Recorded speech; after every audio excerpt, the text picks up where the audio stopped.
احسن اقبال نے کہا کہ عمران خان نے اپنے جلسے میں اداروں کے خلاف بیعت کی ہے۔ عمران خان اداروں کو دھمکیاں دیتے ہیں۔ 4 سال میں کوئی ایسا منصوبہ نہیں بنا جس کا عمران خان ذکر کر سکیں۔ عمران خان نے 4 سال جھوٹے مقدمات بنانے میں ضائع کیے۔ عمران خان کشکول پکڑ کر پوری دنیا میں پھرتے تھے۔ عمران خان کے دور کے بعد ہمیں خزانہ خالی ملا۔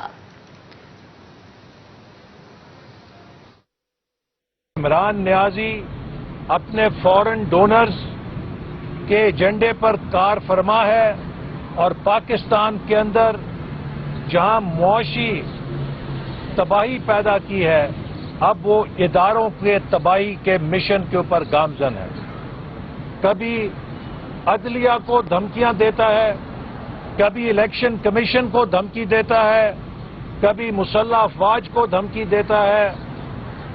مجھے نہیں سمجھ کہ کوئی ذی شعور، کوئی شخص جس میں رتی برابر بھی اس ملک کا درد ہو، اس مشکل گھڑی میں، اس آفت کی گھڑی میں، اس تباہی کی گھڑی میں اس طرز عمل کا مظاہرہ کیسے کر سکتا ہے؟ یہ کام صرف وہی کر سکتا ہے کہ جس کے سینے میں پتھر کا دل ہو۔ یہ کام وہی کر سکتا ہے جس کی انا اور ایگو ماؤنٹ ایوریسٹ سے بڑی ہو اور وہ اپنے ملک کے مفاد کو اپنی انا کے ترازو کے اوپر تولتا ہو۔ میں سمجھتا ہوں کہ وقت آ گیا ہے کہ عمران نیازی کا حساب لیا جائے۔